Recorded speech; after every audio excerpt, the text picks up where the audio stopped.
সাধারণ শিক্ষার্থীরা, এখানে শুধু আমি আজকে একা নই, আমার সাথে আছে তোমাদের বড় ভাই রায়হান, নীরব, পাপ্পু এবং নিলয়। আমি ভারাক্রান্ত মন নিয়ে এখানে দাঁড়িয়ে আছি। এই হোস্টেলে যে ঘটনা ঘটেছে খুবই দুঃখজনক। তোমরা সকলেই জানো মালতী খালা শুধু আমাদের খালা নয়, উনি আমাদের মাতৃতুল্য। মাতৃতুল্য না, মালতী খালার সাথে যে নেককারজনক ঘটনাটি ঘটেছে তার জন্য লম্পট বিল্লুর আমরা বহিষ্কার চাই। বলেন ঠিক কিনা বাবা? তোমাদের অনুরোধে আমি হোস্টেল সুপারের কাছে স্মারকলিপি নিয়ে গিয়েছি, নিজ হাতে তাকে দিয়েছি, ভিডিও করেছি, ছবি তুলেছি এবং তাকে ওয়ার্ন করেছি আগামী 48 ঘন্টার মধ্যে যদি এই লম্পট, এই চরিত্রহীন, এই সন্ত্রাসী, এই আদু বিল্লুকে যদি হোস্টেল থেকে বহিষ্কার না করে আমরা আন্দোলন করব। বলো ঠিক? তোমার যখন খুশি তুমি হাসবে, আমার তাতেই চলবে।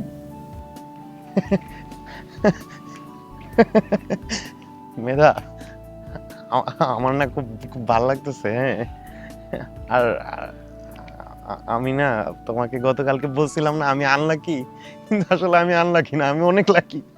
আমার ভিতরে এখন মনে হইতেছে আমি অনেক ভাগ্যবান। ভাগ্যবান আমরা দুজনেই।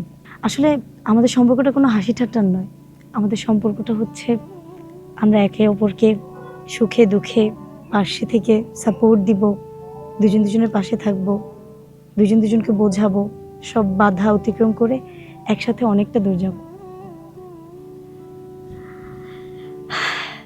আই লাভ ইউ মেধা।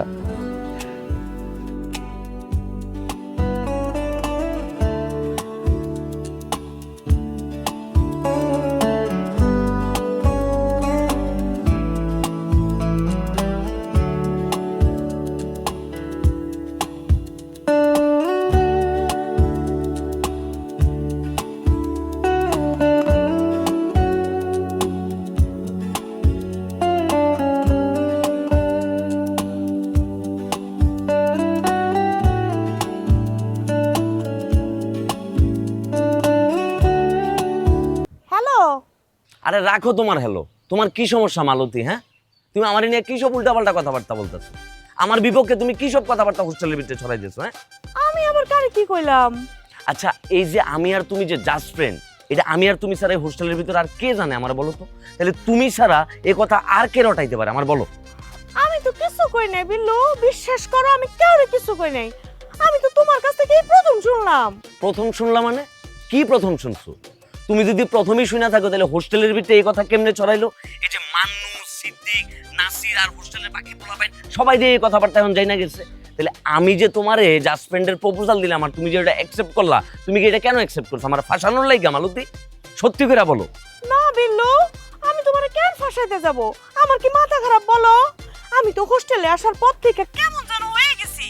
এই যে মানুষজন কেমন করে আমার দিকে তাকাইতেছে, তারপর ক্যান্টিনে গেলাম আমার নিয়ে হাসাহাসি করতেছে, আমি তো বুঝতে পারতেছি না কি হইতেছে, কিন্তু এখন বুঝতে পারছি যে কি হইছে। মানে এত বড় একটা ঘটনা ঘটে গেছে আর তুমি কোনো কিছুই জানো না। আমাগর যে এই যে জাস্ট ফ্রেন্ডের ঘটনা, এটা নিয়ে পুরো হোস্টেলে চর্চা হইতাছে, পুরো ক্যাম্পাসের ভিতরে সবাই বলা বলি করতেছে। মানে যে পাইতেছে তেই মনে করে যে এটা নিয়ে কথাবার্তা বলতেছে। হুনসি পোলাপাইন নাকি আবার এইটা নিয়ে আন্দোলন করতেছে। তুমি বুঝতেছো যে এখন আমি কত বড় একটা ঝামেলার ভিতরে পড়ে গেলাম মালতী? আমার তো লজ্জায় মাথা কাটা যাইতেছে। আচ্ছা তুমি বলো আমি কেন এমন করতে যাব? হ্যাঁ, আমার কি মাথা খারাপ? মানুষজন শুনলে কি বলবো? তার উপর সিদ্দিক যদি শুনে তাইলে তো আমার খবর আছে। সিদ্দিক কেন রাগ করবে? তুমি যদি এই কথা না কয়ে থাকো তাইলে তোমার তো কোনো দোষ নাই।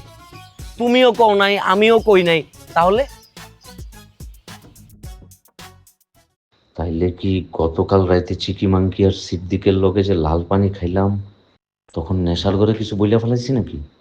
আমি সত্যি বলতেছি বিল্লু, আমি কাউরে কিছু বলি নাই। আমার না ভয়ে হাত পা কাঁপতেছে। আচ্ছা মালতী, ঠিক আছে, তোমার কথা শুনে মনে হইতেছে যে তুমি কোনো কিছু বলো নাই। আমি তোমার কথা বিশ্বাস করছি। এখন যদি সিদ্দিকের কানে কথাটা যায়, ও তো আমার ভুল বুঝবো, আর হোস্টেলে সবাই আমার নিয়ে হাসাহাসি করবো। আচ্ছা, তুমি সিদ্দিকের নিয়ে এত কিছু ভাইবো না তো। সিদ্দিকের যদি এতক্ষণে জানার হইতো তাহলে এটা এতক্ষণ ওর কানে অলরেডি চলে গেছে।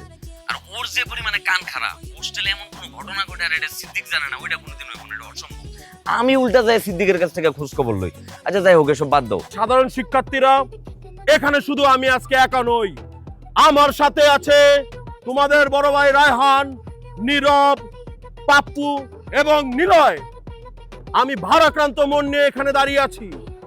এই হোস্টেলে যে ঘটনা ঘটেছে খুবই দুঃখজনক। তোমরা সকলেই জানো মালতী খালা শুধু আমাদের খালা নয়, উনি আমাদের মাতৃতুল্য। মাতৃতুল্য না, মালতী খালার সাথে যে নেককারজনক ঘটনাটি ঘটেছে তার জন্য লম্পট বিল্লুর আমরা বহিষ্কার চাই। বলেন ঠিক কিনা বাবা?